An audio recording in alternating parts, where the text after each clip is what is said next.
Board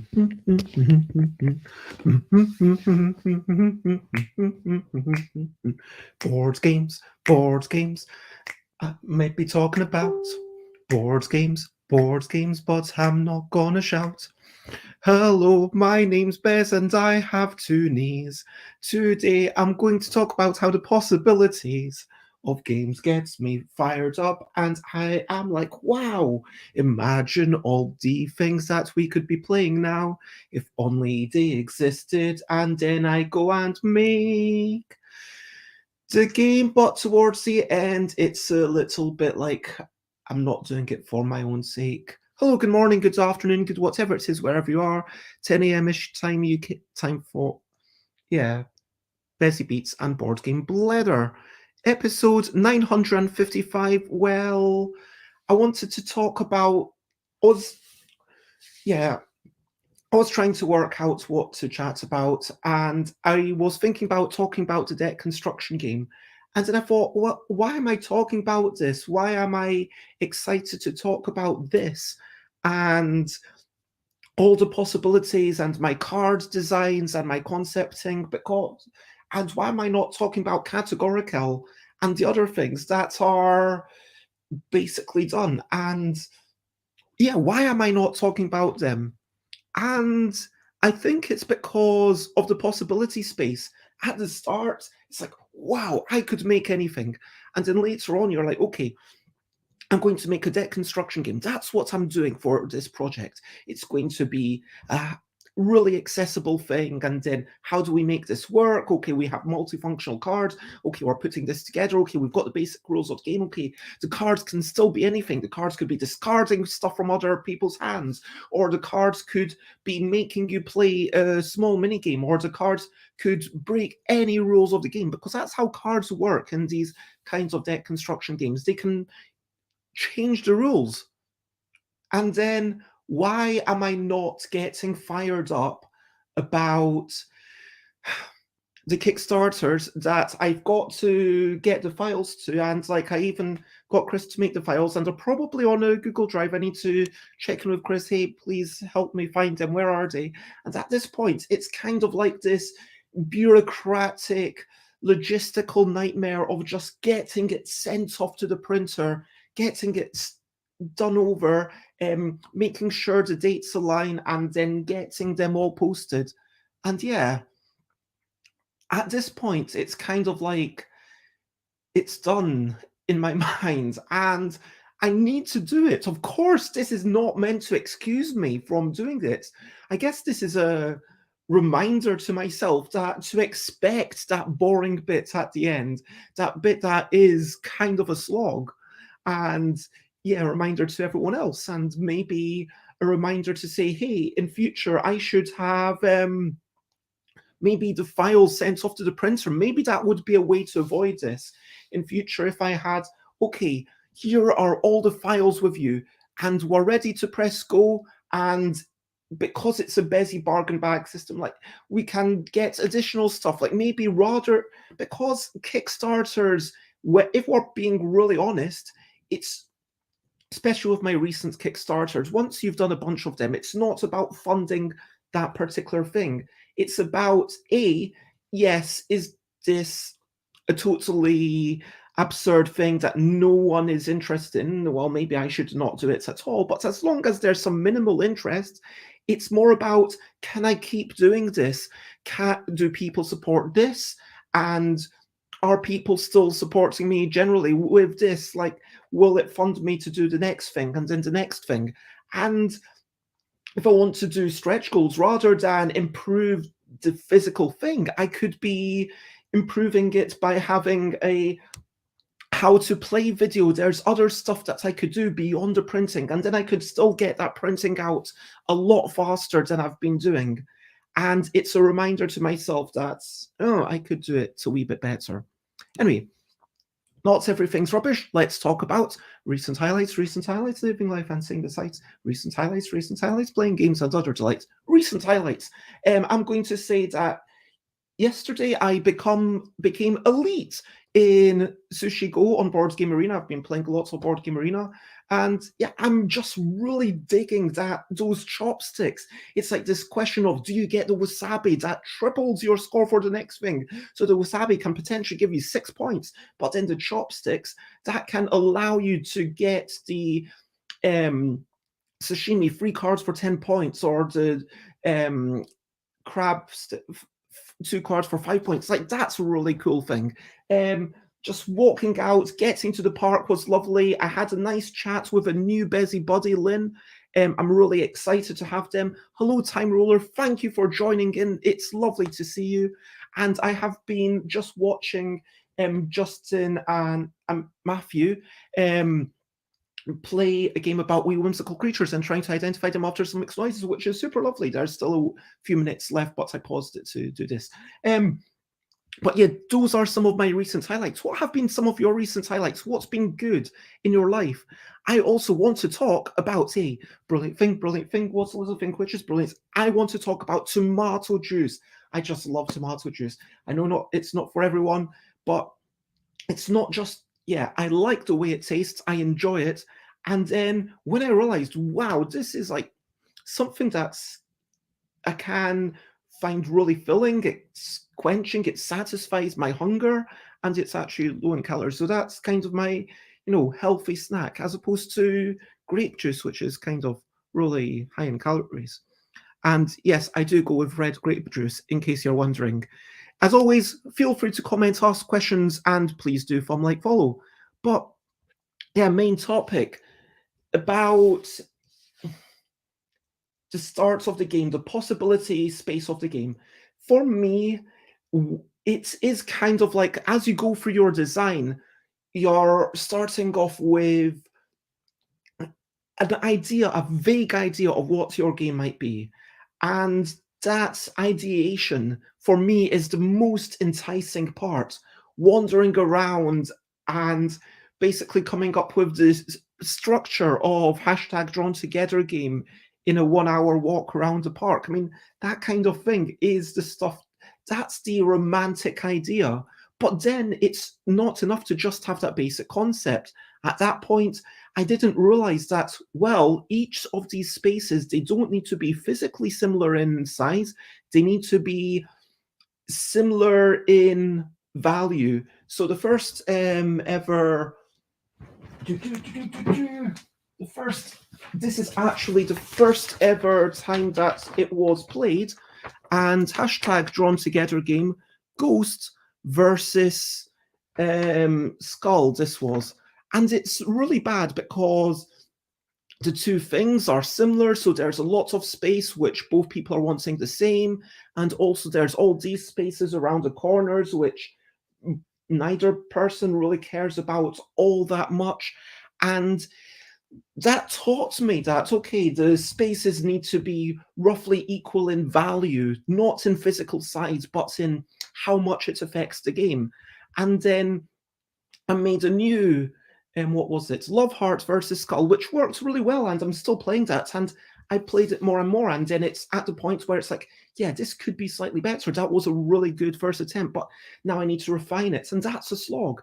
And similarly, once it's at the point of getting to the files, I mean, with a game about cute comical creatures and trying to identify them after some mixed noises, I mean, when I first started working on that, it was like, okay, I've got this popular game, I want to make some new creatures, let's do it. Okay, I'm going to try and make them more expressive. That's what I'm going to go all for.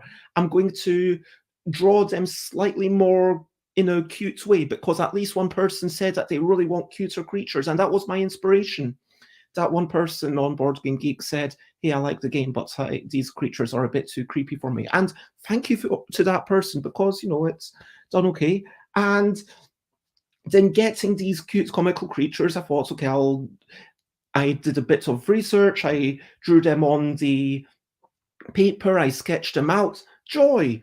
I carried on working on them. Yeah, happiness. And then now I illustrate them. Less joy, because the possibility space is contracted. And I guess that's what gets me off, the possibility space. I mean, what gets me riled, what gets me excited, what gets the fire in my belly? I love thinking that I'm going to make something new. And what even when I'm illustrating, I feel like I've already decided what I'm going to draw. Now I just need to go through the motions. And that's not the most exciting thing. And so, yeah, there's a level of improvisation that I fall in love with. Of course, the consideration, the understanding what's going on here. And I think that's also why I'm a dabbler when it comes to board games. I enjoy playing something, and then, yeah, having said that, if I'm getting constant feedback of, hey, you scored a point, you scored a point, you went up in the rankings, you went up in the rankings. I mean, that's why video games are really good at saying, hey, you were number 169, now you're number 143. I feel better about myself, and I'm thinking, well, maybe I'll keep playing and try to get even higher. But needing that sort of outside validation isn't the healthiest thing, I don't think. I think that really, I need to, I don't know what's the answer, whether it's to just knuckle down and power through it or distract myself with podcasts while I'm doing that last bit, which is what I usually do, or music if it's something a bit more cerebral. I don't know whether the answer is to change my mindset, if that's possible, to keep my mind focused on, yes, I know it, but other people don't. And I'm doing the thing that allows myself to share my vision with the world. Because that final bit, I mean, the development, the rules development, I love that because I've still got an idea of, let's try it. What's if? Ah, this number should be one lower. And I know it's not quite as, like with Chocolate Factory by Matthew Dunstan and Brett Gilbert, it was basically like that. It was me playing through a couple of times, me analysing all the cards for several hours, and then eventually coming to the conclusion that, yeah, it was the card that I think doubles or triples. It's been a long time since I played it. It was slightly, like that was slightly overpowered. And, there was like little bits of numerical tweaking, and that consideration, that feeling about like, what is this? Now I properly understand it from a mathematical framework. I can get something in the ballpark. And things don't need to be mathematically perfect. That's something that I'm well aware of. And mathematical perfection is less important. Mathematical balance is less important than how it feels. If it feels like one of the factions in your game is way overpowered, then that's kind of just as bad as if it was, because if that's going to lend a bad first game experience. And so, yeah, you really need to keep this stuff in your mind, sort of. But, and it doesn't need to be perfect, but like, I need to keep reminding myself of that. And so when I get to, firstly, I need to admit that I'm not the most organized person. I need to reach out and say, hey, please, can you help me? Sort this out. And there are a couple of people that might be willing to help me. And I need to admit that. I need to admit that I need help with this organization. And pay someone to help me. And with my illustration, I need to bear in mind that, yes, it doesn't need to be perfect. I can just like go for it and do the thing and scroll some stuff and get it together and get out of my own head. But it's hard. And especially when something's been overdue for a couple of years. I mean, I really wanted Categorical to be out by the end of 2020. The Kickstarter expectation date was around this time, 2021. And, I really believed it would be ready for the end of 2020, but I was, let's not disappoint people. Let's be a bit safe. And then, of course, COVID happened, and then Brexit, and then that really threw a spanner in the blooming works. But, yeah, I need to, like, just because it's late doesn't mean that it now needs to be better. It just needs to be done. It just, yeah, and I need to keep reminding myself of that. And that's, I guess, the final thing. I'm sorry, I don't have a strong conclusion. I'm struggling with this myself. If you've got any ideas for me, if you've got any ideas of how, like, this is where I get into my question of the day. Question of the day. Here's a little question before we go on our way. So my question of the day is kind of twofold. Like, firstly, do you relate with this? Do you find yourself like struggling with the end of stuff, like with the finishing off of a project? Do you find like you've got lots of energy at the start and you're excited, and then you follow it through, and then at the end, it's like, well, I've got these files somewhere and I've got to send them off to the person, and oh my gosh, I've got to now wade through all these files and find it. And do you find that? Do you find that it's like the last 5% takes you much longer than you feel it ought to? And my other question, like, is if you've got any things that help or any tips for me. But yeah, that's a harder question. But the first question is just, do you relate with this? I really want to know, and please let me know. So over to you. What are you up to? You can share, Botany, if you want to. So as always, is there something that you want to do, something that you need to do? Please do share. I promise that I care. You know what? This has got me riled up, and it's got me thinking, you know what? I am going to get that stuff sent to Rob. I wish I had someone keeping me on track, and I don't. But yeah, I need to get file. I'm going to have a proper look through my Google Drive, see if I can find the files that I believe Chris made, to send them over to Rob, and hopefully get stuff printed for the near future. That's going to be my major thing. Yeah, if that's going to be all I'm going to set myself for work, because I'm having a really terrible couple of weeks. So yeah, I need to be kind to myself right now. The other thing that I'm going to do is make sure that I get out of the house. I mean, I find that I smile more when I take a walk outside or I get my bike outside. And there is a daytime party that I might head over to and yeah, be there for a few hours and come back and hopefully feel a bit better about life. That's what I'm planning for today. What about you? As always, recap and wrap up before we finish up. So to recap and wrap up, I love tomato juice, and I also really enjoy the taste of fruit juices, but having found out how calorific and sugar dense they are, I'm trying to stick to tomato juice. And you know, that's still something that satisfies me. So I buy it, like, get deliveries from Asda, like 10 bottles at a time, because 10 is the maximum that they let you buy. Otherwise, I'd be buying more. Yes. And with the main topic, I love that possibility space. I love that ideation. I love that pondering, okay, what will these creatures look like? I love the sketches. I love the playtesting and getting feedback and then feeling like I am on track. This is, but once it's at the point of, okay, it's time to tie a bow in it, it's that final realization that it's like, well, yeah, this is going to be something. And hopefully people won't be too disappointed. Maybe that's where it comes from, like a fear of worry about disappointing everyone.